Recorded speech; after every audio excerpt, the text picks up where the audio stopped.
بسم الله الرحمن الرحيم الحمد لله رب العالمين والصلاة والسلام على سيدنا ونبينا محمد وعلى آله وأصحابه أجمعين أما بعد.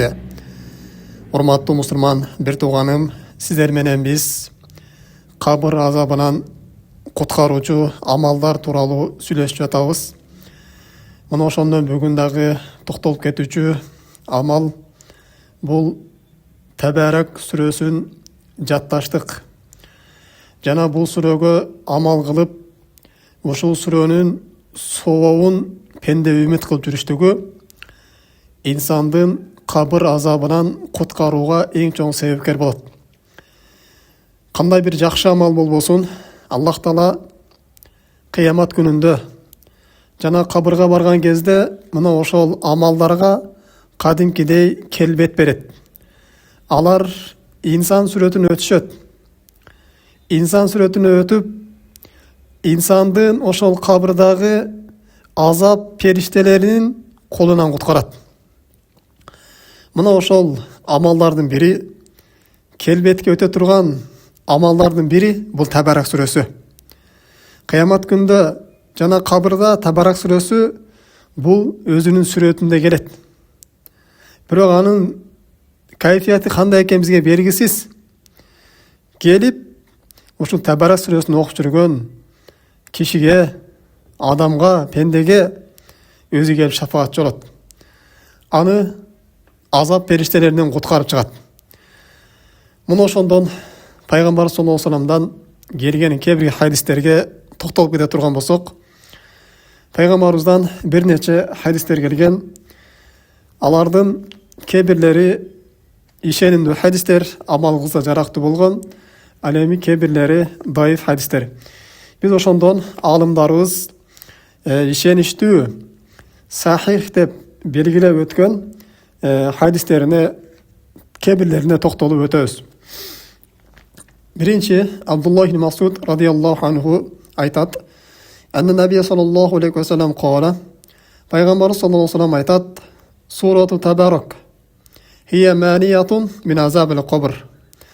Тәбәрәк сүрөсү кабыр азабынан тосуучу дейт. Кабыр азабынан кайтаруучу деп Пайгамбарыбыз айтат. Бул сүрөнүн бир нече аттары бар, Тәбәрәк сүрөсүнүн. Кээде Пайгамбар саллаллаху алейхи ва саллям сурату Табарак деп эскерген. Кээде бул сүрөнү суратул Мүлк деп эскерет. Кээде бул сүрөнү Табаракаллади биядиги Мүлк деп дагы эскерип коюшат. Кээде Пайгамбар саллаллаху алейхи ва саллям бул сүрөнүн атын Ал-Мунжия деген, нажат берүүчү деп айткан. Кээде Мужадала деп айткан. Бул пенде үчүн анын тарабын талашып шафаат кылуучу сүрө деп эскерип өткөн. Бул хадисте Пайгамбар саллаллаху алейхи ва саллям сурату Табарак деп бизге белгилеп атат. Жана Пайгамбар саллаллаху башка бир хадисин айтат: Куранда 30 аяттан турган сүрө бар дейт. Бул кыямат күнүндө пенденин күнөөсү кечирилгенге чейин Аллах Тааланын астына шафаатчы болот дейт. Башка бир риваятында Аллах Тааланын астына шафаатчы болуп, пенденин тарабын алып, ушул сүрө талашат. Качан пенде бейишке киргенге чейин деп Пайгамбар саллаллаху алейхи ва саллям бул сүрөнүн фазилетин ушунда баяндап берет. Демек, бул сүрө инсанды кабыр азабынан куткарат экен, жана инсандын күнөөлөрүнүн кечирилүүсүнө себепкер болот экен. Жана ошондой эле инсандын бейишке кирүүсүнө дагы себепкер болот экен. Андан кийин дагы Пайгамбар саллаллаху хадисинде келет. Пайгамбар саллаллаху айтат: "Эгерде пенде кабырга коюла турган болсо, ага азап периштелери азап берейин деп келген болсо" дейт. "Фатакулу лайса лакум а'ла ма кибали сабилун кана яқра суратал Мүлк". Анын баш тарабынан келе турган болсо, Тәбәрәк сүрөсү келип туруп, силерге баш тараптан келип азап берүүгө эч кандай жол жок, силерге орун жок. Анткени бул Тәбәрәк сүрөсүн окуп сүрөтүлө деп келип тарабынан талашат дейт. Эгерде көкүрөк тарабынан келе турган болсо, жана курсак тарабынан келе турган болсо дагы Тәбәрәк сүрөсү келип, силерге көкүрөк тараптан дагы, курсак тараптан да силерге келип азап берүүгө орун жок. Анткени кана яқра суратал Мүлк. ал мүлк сүресін оқып жүреді эле деп Табарак сүресінде ошондой кеп талашат дейт. Жана ошондой эле дагы бут жагынан келе турган болсо дагы бул сүрө бут жагынан дагы азап берүүгө өткөрбөй, силерге эч кандай орун жок, бул Табарак сүрөсүн, мүлк сүрөсүн окуп жүрөт эле деп ушундай кайтарат эле дейт. Жана Пайгамбар саллаллаху алейхи айтат: "Фахия маниятун тамнау азабул кабр." Табарак сүрөсү бул кайтаруучу дейт, тосуучу дейт, кабыр азабынан тосот. Вахия фи Таурат суратул мулк. Ал Тауратта жазылган мүлк сүрөсү. Мен караха фи лейлатин факад аксара ва атияба. Ким түндөсү Табарак сүрөсүн окуй турган болсо, чындыгында Табарак сүрөсүнүн көптөгөн берекелерине жетишти, жана анын жашоосу жакшыланды деп Пайгамбар саллаллаху алейхи вассалам айтат. Демек, бул сүрө инсан кечинде окуй турган болсо, анын жашоосуна береке берет экен. Ал көп соопторго ээ болот экен. Анын жашоосу тазаланууга, жакшы жашоого себепкер болот экен. Биз Табарак сүрөсүнө маани беришибиз керек. Табарак сүрөсүн жаттоого аракет кылышыбыз керек. Жана жаттап ушул сүрөнү окуп жүрүшүбүз керек. Өзгөчө Пайгамбар саллаллаху алейхи вассалам бул сүрөнү жатаар алдын окуйт эле дейт. Пайгамбар саллаллаху алейхи вассалам Табарак сүрөсү менен Сажда сүрөсүн окумайынча уктабайт эле дейт. Ар дайым жатаар алдында Пайгамбар саллаллаху алейхи вассалам өзү мына ушул Табарак сүрөсүн окуп, жана Сажда сүрөсүн окуп, андан кийин жатат эле дейт. Демек, биз бул сүрөнү жаттап, күндүзү болобу, кайсы учурда болот, Табарак сүрөсүн окуп жүрө турган болсок, биздин жашообузда көптөгөн жакшылыктар бизди коштоп жүрөт. Жана жашообузда ар кандай бале кырсыктар бизден алыс болот. Биз көп жакшылыктарга эргеше алабыз. Өзгөчө жаткан учурда Табарак сүрөсүн окуп жатыштык. Бул пайгамбарыбыздын сүннөтү болуп эсептелинет. Дагы Икрима радиаллаху анху айтат, бир кишиге айтат: "Ала утрифука би хадисин тафраху бихи." Сен сүйүнө турган пайгамбар саллаллаху алейхи вассалам хадисин сага белек кылайынбы деп Икрима радиаллаху анху бир кишиге айтат. Анан сөзүн улап төмөндөгүчө: "Иқра табаракаллази биядихил мүлк."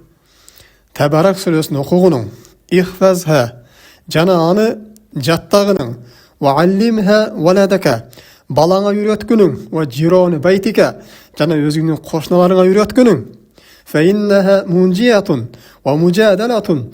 Анткени бул Табарак сүрөсү куткаруучу сүрө, талашуучу сүрө, тужадилу ва тухасиму яумал кыямат роббиха. Кыямат күнүндө өз Роббус менен талашат. Пенденин тарабынан талашат. Ва татлубу илайхи ан тунжиях минен нар. Иза канат фи жауфихи. Ким Табарак сүрөсүнү окуп жүргөн болсо, кимдин жүрөгүнө Табарак сүрөсү болуп турган болсо, мына ошол адамды дозоктон куткарууну Аллах Таала тарапка кайрылып, Аллахтан суранат дейт. Ва юнжиллаху биха сахибаха мин азабил кабр. Жана Аллах Таала Табарак сүрөсүн окуп жүргөн кишини кабыр азабынан сактап коет. Ага саламатчылык берип коет деп пайгамбарыбыз саллаллаху алейхи вассалам мына ушуну айтат. Демек, урматтуу мусулман бир тууганым, биз Табарак сүрөсүн окуп жүрө турган болсок, кабыр азабынан бизге тосмо болуп берет экен. Кыямат күнүндө пенде үчүн бейишке кирүүсүнө шафаатчы болуп берет экен. Пенде үчүн ага жакын дос болуп, Табарак сүрөсү туруп берет экен.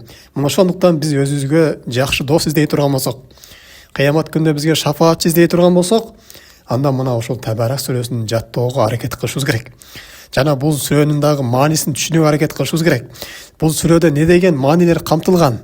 Мына ушул аяттардын маанисин түшүнүп, анын тафсирин окууга да аракет кылышыбыз керек. Албетте бул сүрөнүн ичинде өтө улуу маанилер жатат. Терең бир маанилер бар. Биз ошону окуп аткан кезде дагы мына ошонун маанисин түшүнүп, ошого тадаббур менен пикир жүргүзүп, ой калчап окуй турган болсок, андан дагы бул сүрө өзүнүн дагы көптөгөн берекелерин бизге ачат.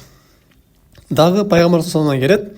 Абдуллах ибн Масуд айтат: "Мен кара табаракаллази биядихил мүлк куллу лейлатин манахуллаху биха мин азабил кабр."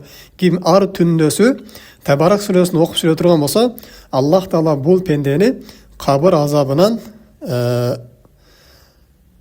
сақтап қояды дейді. Жана айтады: "Күнна фи ахди Расулиллах саллаллаху алейхи ва саллям нусаммихи маниятан." Абдуллах ибн Мас'уд біз пайғамбар дорында бұл сүренің атын мания, қайтарушы деп атап қояды дейді. "Иннаха фи китабиллахи азза ва жалла. Сурат ман қара биха фи кулли лейлатин фақад аксара ва таба." Әлбетте Аллах Тааланың китабында, Құран китапта шундай сүре бар, ким оқып жүре тұрған болса, мынау ар түн оқып жүре тұрған болса, ал шындығында көптеген берекелерге жана жақсылықтарға ергешті деп Абдуллах ибн Мас'уд тағы мынау үш нәрсені бізге пайғамбар саллаллаху алейхи ва саллям жеткіріп, өзінің дағы пайғамбар саллаллаху дорындағы қылып жүрген амалдарын мынау ушундай бізге баяндап береді. Демек, урматтуу мусулман бир тууганым, біз Табарак сүресін жаттоого жана анын маанилерин түшүнүүгө жана ар дайым аны таштабай окуп жүрүүгө аракет кылышыбыз керек экен. Мына ошондо кабырда биздин азаптан, кабыр азабынан бизди сактайт экен, бизди коргойт экен жана жашообузга бизге береке берет экен. Деги эле Табарак сүрөсү эмес, жалпы эле Курандагы сүрөлөрдү окуп жүрүштүк. Курандын өзүн окуп жүрүштүк. Бул инсандын кабыр азабынан сактайт. Пайгамбар саллаллаху алейхи ва саллям өзүнүн бир хадистеринде айтат: "Юта рожулун фи кабрихи иза утия мин кибал расихи дафату тилаватул Куран" дейт. Эгерде киши кабырга коюла турган болсо дейт, ага азап бериштери келе турган болсо, анын баш тарабынан азап бериштери келип азап берейин деген кезде, анын окуган Кураны дейт, тилават кылып жүргөн Кураны ага азап келдирбей, мына ошону кайтарат деп пайгамбар саллаллаху алейхи ва саллям айтат. Жана Курандын кайсы сүрөлөрү болсун, буну окуп жүрүштүк. Кыямат күнүндагы шафаатчы болот. Инсандын бул дүйнөдө жашоосуна береке берет. Инсан улуу ибадат кылган болот дагы, өтө улуу ажыр соопторго ээ болот. Курандын ар бир окулган тамгасына 10дон сооп берилет. Куран бул эң улуу зикир. İnsanın жүрөк азыгы болуп эсептелинет. İnsanın жүрөгүн тирилтүүчү, insanın жүрөгүн ойготуучу, жүрөккө дем берүүчү Куран болуп эсептелинет. Кандай гана катаган жүрөктөр болбосун, Куран окуй турган болсо, муну ошол жүрөктөрдү жумшартып турган бул Куран болуп эсептелинет. Биздин жүрөгүбүз катып калган болсо, жакшы иштерди кыла албай аткан болсок, намаз окуй албай аткан болсок, анда Куран угайлы. Курандын котормолорун окуйлу. Жана Куранды колдон келишинче жаттаган аракет кылайлы. Ибадатка жалпылык кылып аткан болсок, күнөө иштеден алыста албай жаткан болсок, анда Куран окуй турган болсок, биздин жүрөгүбүздү Куран жумшартат. Эгерде Куран бул тоого түшкөн кезде дейт, тоолор Куранды уга турган болсо дейт, ошол тоолорго Куран түшүрүлө турган болсо эле дейт, анда тоолор дагы бул Курандын оордугун көтөрө албастан жарылып кетмек дейт да. Мына ошондой эле инсандын жүрөгү катып калган болсо, Куран уга турган болсо, Куран окуй турган болсо, жүрөктөрү жумшартат. Жүрөктөргө нур берет, жүрөктөргө хидаят берет. Инсандын күнөөлөрүнүн кечирилүүсүнө себепкер болот. Инсанды Аллах Таалага жакындатат. Инсанды адамдарга жакындатат. Пенделердин ортосунда бири-бирине болгон жек көрүүнү жок кылат. Жүрөктөрдү тазалайт мына ушундай. Жүрөктөрдүн негизги азыгы бул Куран болуп эсептелинет да. Биз Табарак сүрөсү болсун, жана башка кандай сүрөлөр болсун, ушуларга байлана турган болсок, кыямат күнүндө бул Куран бизге шафаатчы болуп келет. Куран өз эсине сөздөр шафаатчы болот. Жада калса бейишке кирген кезде дагы инсандын даражасынын көтөрүлүүсүнө Куран эң чоң себепкер болот. Биз бул нерсеге жеңил карабастан ар дайым Куран жаттоого, Куран окууга аракет кылышыбыз керек. Шу менен бүгүнкү сабакты жыйынтыктайбыз. Аллах Таала баарыбызга бекем иман берген болсун, билип дагы, билбей дагы кылган күнөөлөрүбүздү кечирсин.